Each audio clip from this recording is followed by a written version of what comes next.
आज हम लोग पढ़ेंगे क्लास 8 में मैथ का प्रश्नावली 13.2। इसमें समलंब चतुर्भुज और समचतुर्भुज का जो है क्वेश्चन आया हुआ है। तो हम समलंब चतुर्भुज और समचतुर्भुज को जानते हैं कि ये सब क्या है। ठीक है, तो समलंब चतुर्भुज ये सभी क्या है, समलंब चतुर्भुज बना है। समलंब चतुर्भुज में जो होता है, समलंब चतुर्भुज में दो भुजा इसकी दो भुजा क्या होती है, समांतर होती है। दो भुजा समांतर होती है और दो भुजा असमांतर होती है। देखिए AD और BC क्या है, समांतर है, और AD और DC क्या असमांतर है।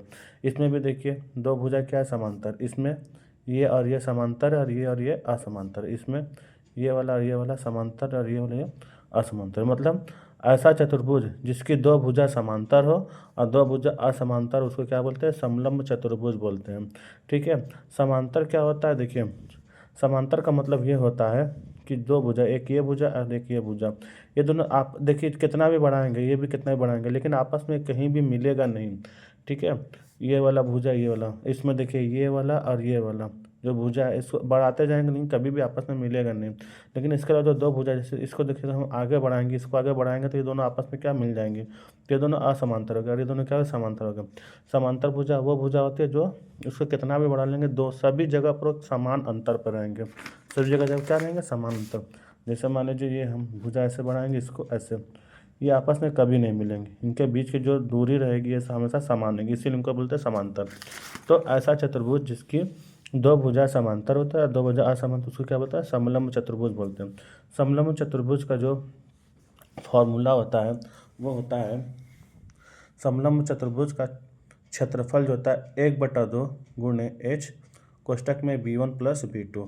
अब देखिए ये H और B1 प्लस B2 क्या है, देखिए समलंब चतुर्भुज का क्षेत्रफल निकाल लेंगे तो 1/2 लिख देंगे, और H जो है दोनों ये और ये, मतलब दोनों समांतर भुजाओं के बीच की दूरी जो होता है उसको H बोलते हैं। और B1 क्या होता है, एक समांतर भुजा, और दूसरा क्या है, B2 क्या, दूसरा समांतर भुजा। मतलब दोनों समांतर भुजाओं का योग में H का गुणा लंबाई गुणा और हाफ कर देंगे तो क्या निकल जाएगा, समलंब चतुर्भुज का क्षेत्रफल।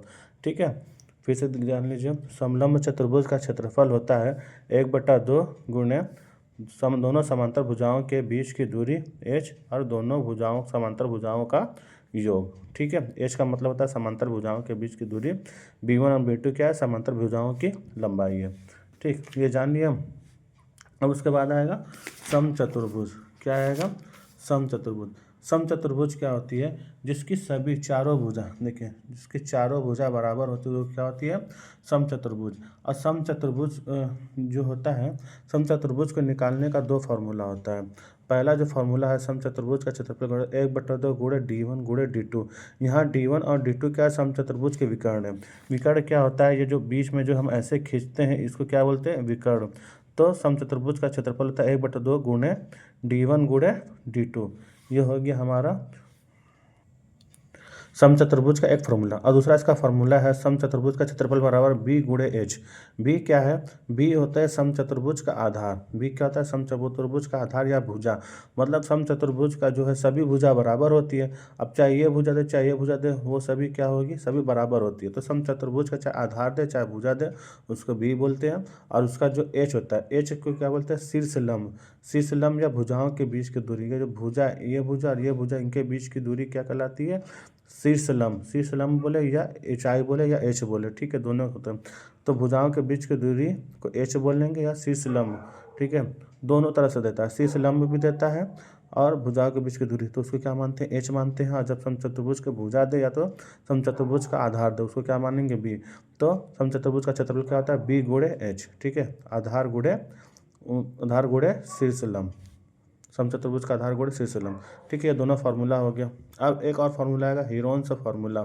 ठीक है, ये हीरोन्स फार्मूला भी याद कर लीजिए। इसमें जो होता है त्रिभुज दिया रहता है, क्या दिया रहता है, त्रिभुज।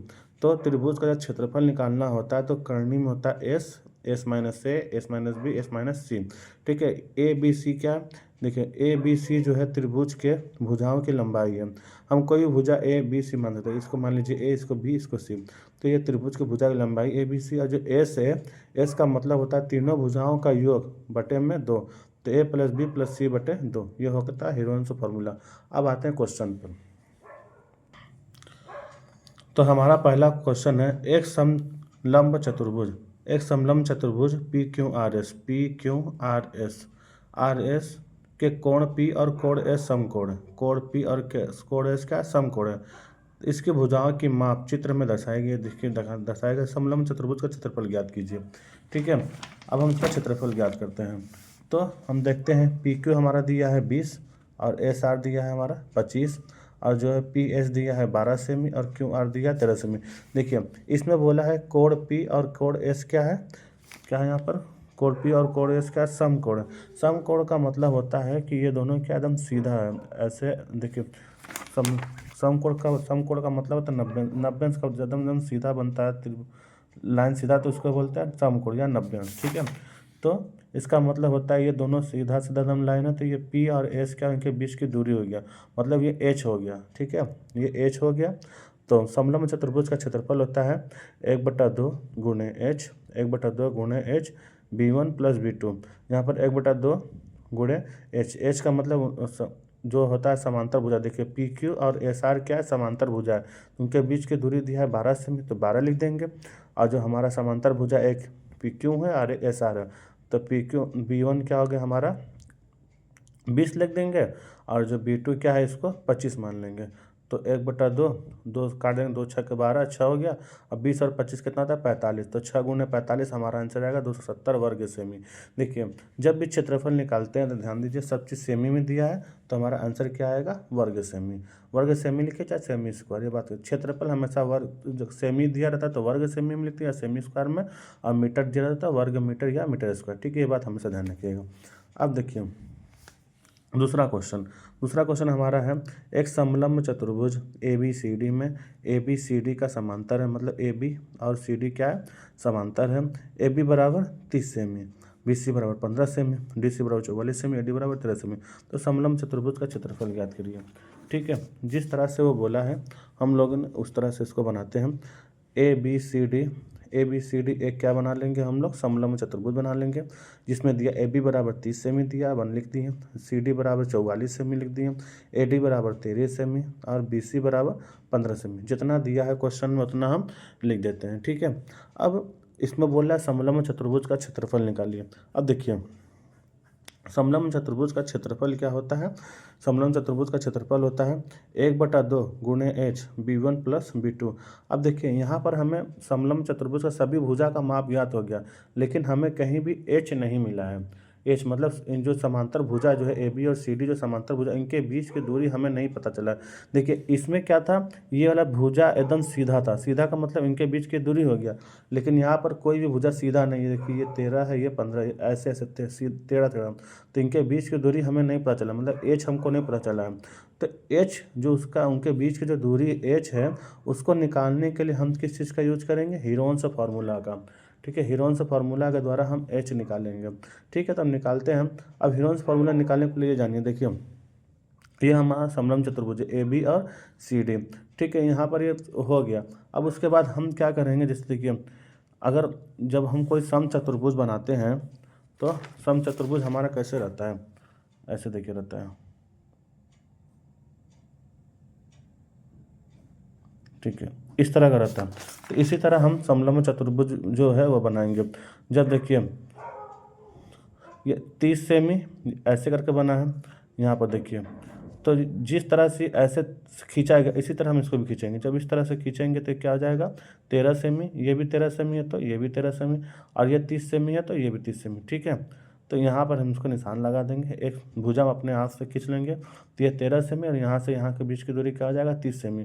अब पूरा 44 सेमी है, जब यहाँ पूरा 44 सेमी है, यहाँ से लेकर यहाँ तक का 30 सेमी, तो यहाँ का यहाँ तक का कितना हो गया 14 सेमी। ठीक है, तो यहाँ तक 14 सेमी, ये वाला खींचे 13 सेमी, और यहाँ से यहाँ तक का 15 सेमी, जो कि बुक में तुम्हारा दिया गया है। तो अब हम फार्मूला निकालते हैं।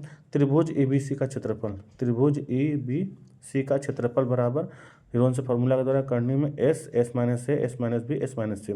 ठीक है, हम जो S है अभी हम आपको बताते हैं, S का मतलब क्या होता है, तीनों भुजाओं का योग, इन तीनों भुजाओं का योग बटे में 2। तीनों भुजा क्या क्या है 14, 13 और 15। 14 A plus B plus C बटे 2 बराबर 14 प्लस 13 प्लस 15 बटे 2 बराबर जोड़ेंगे तो 42 आएगा, 2 का भाग देंगे तो 21 आएगा। तो वही यहाँ पर जब त्रिभुज ABC का क्षेत्रफल हिरोन से फॉर्मूला जब रखेंगे, एस को मतलब क्या रखेंगे 21, तो करनी में एस का मतलब 21 माइनस ए का मतलब यहाँ पर 14, ठीक है। फिर करनी में फिर उसके बाद कोष्टक में एस का मतलब 21 माइनस बी का मतलब 13, फिर बाद में कोष्टक में एस का मतलब 21 माइनस सी का मतलब यहाँ पर 15, ठीक है। घटा देंगे 21 में से 14 गया 7, 21 में से 13 गया 8, 21 में से 15 गया 6। हम देखिए अब जो 21 है, 21 को हम लिख क्या सकते हैं 3 गुणे 7, 7 का 7 ही लिखा है। 8 को क्या लिख सकते हैं 2 गुणे 2 गुणे 2 मतलब 8। 6 को क्या लिख सकते हैं 2 गुणे 3। अब देखिए जोड़ा बनाएंगे हम, 7 का जोड़ा ये हो गया, 2 का जोड़ा हो गया, यहाँ पे भी 2 का जोड़ा हो गया, 3 और 3 ये दोनों आपस में जोड़ा हो गया, ठीक है। तो फिर उसके बाद जो है करनी में इसको बाहर निकालेंगे हम, तो 2 जोड़ा यहाँ पर 2 का जोड़ा 2 गुणे 2 गुणे 3 गुणे 7 बराबर कितना हो गया 84, बराबर कितना हो गया 84 हो गया। बोला 4 3 12, 12 7 84। तो हमें त्रिभुज ABC, ये त्रिभुज जो ABC इसका क्षेत्रफल हमें क्या निकल गया, इसका क्षेत्रफल हमें मिल गया 84। अब फिर से त्रिभुज ABC का क्षेत्रफल हम एक फार्मूला, जो त्रिभुज का जो फार्मूला होता है त्रिभुज ABC, त्रिभुज का फार्मूला जो होता है त्रिभुज ABC का क्षेत्रफल पहले हमको मिल चुका है, फिर से उसका फार्मूला दूसरा फार्मूला रखते हैं। त्रिभुज ABC का क्षेत्रफल बराबर 1/2 गुणे आधार गुणे ऊंचाई, 1/2 गुणे आधार गुणे ऊंचाई, ठीक है। ये सब चीज़ें हम किस लिए कर रहे हैं, ये सब चीज़ें हम निकाल रहे हैं बस एच के लिए, इतना चीज़ हम कर रहे हैं, ठीक है। क्योंकि फार्मूला में समलंब चतुर्भुज का हमें क्षेत्रफल निकालना है जिसमें एच लाना है। तो एच हम हिरोन फार्मूला में पहले त्रिभुज का क्षेत्रफल निकाले, उसके बाद त्रिभुज के क्षेत्रफल के द्वारा 1/2 गुणे आधार गुणे ऊंचाई होता है। तो त्रिभुज ABC का क्षेत्रफल हम यहाँ 84 निकाले, तो यहाँ 84 रख देंगे बराबर 1/2 गुणे आधार। आधार हमारा देखिए कितना दिया है वहाँ पर, आधार जो होता है ये हमारा कितना दिया है 14, तो 14 हम लिख दिए गुणे ऊंचाई को एच, ठीक है। अब 2 है, 2 कम 2, 2 7 14, उसके बाद 7 को क्या इधर भाग में हो गया तो एच बराबर कितना हो गया 12, ठीक है। अब हमें एच मिल गया। अब हम समलंब चतुर्भुज ABCD का क्षेत्रफल क्या होता है 1/2 गुणे एच B1 + B2, 1/2 गुणे एच हम निकाले हैं 12, B1 हमारा क्या हो गया 44 हो गया, B2 हमारा क्या हो गया 30 हो गया, ठीक है। तो 2 कम 2, 2 6 12, 6 हो गया, 44 और 30 हमारा होगा 74, 6 गुणे 74 किए 444 वर्ग सेमी, ठीक है। एक बार फिर उसको अच्छे से देख लीजिएगा सब समझ में आ जाएगा। तो दूसरा क्वेश्चन हो गया, तीसरा क्वेश्चन में एकदम सेम इसी तरह है, ठीक है, एकदम सेम टू सेम इसी तरह है, बस खाली अंक दूसरा, बाकी पूरा सेम टू सेम इसी तरह है। तो ठीक है, तीसरा वाला क्वेश्चन भी देखते हैं हम। ध्यान रखिए, जब भी समलंब चतुर्भुज का चारों भुजा का माप दिया रहेगा उसमें ऊंचाई नहीं दिया रहेगा, तो पहले हम हिरोन्स फार्मूला के द्वारा एच निकालेंगे, एच जब निकल जाएगा तो समलंब चतुर्भुज का फार्मूला उस पर रख देंगे, ठीक है। तो देखिए तीसरा वाला क्वेश्चन, किसी समलंब चतुर्भुज की समानांतर भुजाएं 52 सेमी और 27 सेमी, समानांतर भुजाएं मतलब ये वाली दोनों भुजा ऊपर और नीचे वाला, ठीक है। तो किसी समलंब चतुर्भुज की समानांतर भुजाएं 52 सेमी और 27 सेमी है तथा अन्य दो भुजाएं 25 सेमी और 30 सेमी, तो समलंब चतुर्भुज का क्षेत्रफल ज्ञात कीजिए। देखिए इसमें भी चारों भुजा का मान ही दिया गया है, ठीक है, इसमें भी ऊंचाई नहीं पता चला, तो ये भी एकदम उसी तरह निकालेंगे। तो फॉर्मूला दिया है, तो देखिए समानांतर भुजाएं 52 सेमी 27 सेमी, तो समानांतर भुजाएं 27 सेमी और 52 सेमी मान लिए, और एक भुजा कितना दिया 25 सेमी और 30 सेमी, तो एक भुजा 25 सेमी दूसरी भुजा 30 सेमी, ठीक है। अब फिर हम लोग क्या करेंगे, अब इसका भी देखिए समलंब चतुर्भुज का क्षेत्रफल ये होता है 1/2 गुणे एच B1 + B2, हमें एच नहीं पता चला है तो एच किसके निकालेंगे हिरोन्स फार्मूला। अब इसके लिए पहले हम क्या करते हैं, देखिए एक भुजा अपने से यहाँ पर खींचेंगे, जो खींचेंगे ये भी 25 सेमी है तो ये भी 25 सेमी है, ये जहाँ पर टच करेगा यहाँ से लेकर यहाँ तक का 27 सेमी, टोटल 52 सेमी है, तो यहाँ से लेकर यहाँ तक का 27 सेमी है, तो यहाँ से यहाँ तक का होगा 25 सेमी, ठीक है। 27 और 25 टोटल कितना हो जाएगा 52 सेमी। तो हमें तीनों भुजा का मिल गया। देखिए त्रिभुज EB और D, त्रिभुज EBD में हम देखते हैं क्या है, हिरोन्स फार्मूला द्वारा होता है करनी में S -A S -B और S -C, और जो S होता है इन तीनों भुजाओं का योग का आधा होता है, तो तीनों भुजाओं का योग हम करते हैं। देखिए यहाँ पर हम किए S बराबर निकालें A + B + C / 2, ठीक है। तो 25 + 25 + 30 बराबर कितना हो गया 80, 80/2 बराबर 40, तो S हमें मिल गया 40, तो S की जगह पर 40 रखेंगे, फिर 40 S - A मतलब 40 - 25, फिर S - B 40 - 25, फिर S - C 40 - 30। अब घटा दिए 40 × 15 × 15 × 10 आ गया, ठीक है। अब देखिए हम इस 40 को हम क्या लिख सकते हैं 2 × 2 × 10 मतलब 40 हो गया, फिर उसके बाद क्या लिखा है और ये वाला जो 10 है, ये वाला 10 जो है इधर हमने क्या दिए पहले 40 को देखिए, 40 को 2 गुणे 2 गुणे 10 मतलब 2 2 दूना 4 4 दाम में 40 हो गया। और इसके ये वाला 10 जो था हम इसको पहले लिख दिया, फिर 15 गुणे 15 था, 15 गुणे 15 लिख दिया। देखिए दो जोड़ा बनाएंगे, 2 का जोड़ा, 10 का जोड़ा और 15 का जोड़ा।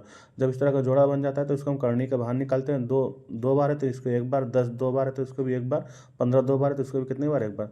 तो 2 दाम में 20, 20 गुणे 15 करेंगे 300 आ जाएगा।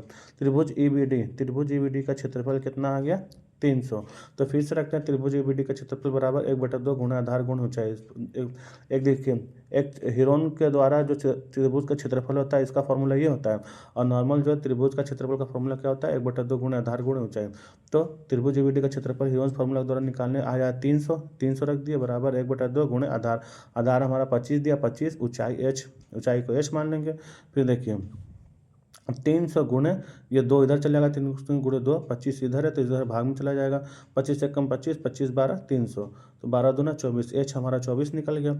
अब समलंब चतुर्भुज का क्षेत्रफल होता है 1/2 गुणे एच b1 प्लस b2, 1/2 गुणे एच हमारा 24 निकला है, b1 हमारा हो गया 27, b1 हमारा 27 और b2 हमारा 52। कोई मन चाहे b1 इसको 27 का माने, चाहे b1 52 को कोई भी मान सकते, कोई दिक्कत नहीं है। तो जो समांतर भुजा होता है उनका भुजाओं का योग होता है, तो सीधा b1 प्लस b2 मतलब 27 प्लस 52 सेमी। अब 1/2, 2 का भाग देंगे, 2 कम 2, 12 दूना 24, 12 हो जाएगा। 27 और 52 होता है 79, 12 गुणे 79 हम के 948 वर्ग सेमी। हमारा आंसर 948 वर्ग सेमी आ गया। ठीक है, दूसरा और तीसरा क्वेश्चन दोनों एक ही तरह है। दोनों में चारों भुजा का मान दिया है, उनके बीच की ऊंचाई का मान नहीं दिया। ऊंचाई निकाले हिरोन फार्मूला द्वारा पहले क्षेत्रफल निकालेंगे, फिर त्रिभुज का जो फार्मूला आता है 1/2 गुणा आधार गुणा ऊंचाई के द्वारा हम h निकालेंगे, ऊंचाई निकाले उसका फार्मूला में रख दिए। ठीक है, अब आते हैं एक चौथा क्वेश्चन करते हैं। तो चौथा क्वेश्चन जो दिया है, किसी समलंब चतुर्भुज का क्षेत्रफल 200 मीटर स्क्वायर। मतलब देखिए पहले ही से इसमें क्षेत्रफल दे चुका है। तो किसी समलंब चतुर्भुज का क्षेत्रफल 200 मीटर स्क्वायर, इसकी ऊंचाई 8 मीटर। देखिए इसमें ऊंचाई दे दिया है, इसकी ऊंचाई 8 मीटर है। यदि समानांतर भुजाओं में से एक भुजा दूसरी भुजा से 6 मीटर अधिक है तो समांतर भुजाओं की लंबाई ज्ञात कीजिए। इसमें बोला है समानांतर भुजा जो है उसमें से एक भुजा जो है दूसरी भुजा से कितना मीटर अधिक है, 6 मीटर अधिक है। तो आइए क्वेश्चन करते हैं। देखिए ये क्वेश्चन है, ये उसका आंसर।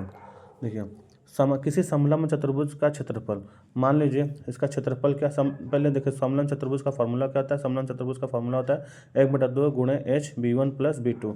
अब देखिए वो बोला है जो समांतर भुजा है, मतलब ये दोनों, ये वाला जो समांतर भुजा है, एक भुजा दूसरी भुजा से 6 मीटर अधिक है। तो मान लेते हैं हम जो पहली वाली भुजा, ऊपर वाला भुजा कितना x मीटर है, तो दूसरी वाली भुजा कितनी हो जाएगी, x से 6 अधिक, बोला है 6 मीटर अधिक। तो ये वाला x मीटर होगा, तो ये वाला कितना हो गया, x प्लस 6 मीटर। और इनके बीच की जो दूरी है, इनके बीच की दूरी जो है, दोनों समांतर भुजाओं के बीच की दूरी कितना है, 8 मीटर। मतलब h कितना है, 8। तो फार्मूला पर रख देते हैं। समलंब चतुर्भुज का क्षेत्रफल फार्मूला दिया 200 दे दिया है। समलंब चतुर्भुज का क्षेत्रफल दिया 200 बराबर 1/2 गुणे h मतलब उनके बीच की दूरी कितना दिया, 8 दे दिया। अब b1 हमारा x प्लस 6 हो गया, b2 हमारा कितना दिया, x। ठीक है, तो हम लिख देते हैं। तो 200, अब देखिए अब 2 कम 2, 2 चौका 8, ये 4 जो है इधर गुना में, इधर कितना हो जाएगा, भाग में हो जाएगा। अब x और x से मिलकर कितना हो जाएगा, 2x प्लस 6। अब 200/4 भाग देंगे तो हमारा कितना हो गया, 50। अब 2x प्लस 6 है, 6 इधर आएगा माइनस में हो जाएगा, तो 50 माइनस 6, 2x बराबर कितना हो गया, 44। अब 2x 44 है, x बराबर 2 इधर भाग में जाएगा तो x बराबर कितना हो गया, 22। मतलब x का मान कितना आ गया, 22 मीटर आ गया। तो ये कितना, 6 अधिक है, तो x प्लस 6 बराबर 22 प्लस 6 बराबर 28। मतलब इसका मान 22 मीटर आ गया, इसका मान 28 मीटर आ गया। ठीक है, तो हम 4 क्वेश्चन कर लिए हैं। प्रश्नावली 13.2 का 1, 2, 3 और 4 क्वेश्चन हम कर लिए हैं। अब इसके आगे का क्वेश्चन जो है अगली वीडियो में बताएंगे। ठीक है, चारों क्वेश्चन थोड़ा अच्छे से देख लेना, थोड़ा सा हार्ड है, बहुत ज़्यादा हार्ड नहीं लेकिन थोड़ा सा हार्ड है। ये वाला दूसरा तीसरा थोड़ा सा, लेकिन दोनों एक ही तरह क्वेश्चन है। तो अगर समझ में आएगा तो अच्छी बात है, नहीं समझ में आता है फिर से दोबारा वीडियो देख लीजिए, अच्छे से समझ में आ जाएगा। ठीक है, तो अगर वीडियो में कोई सुधार की बात हो तो कमेंट में लिखिएगा, और इसका अगला वीडियो जो है जल्दी आ जाएगा। और जो पूरा हम 13.2 पूरा ख़त्म हो जाएगा क्वेश्चन। ठीक है।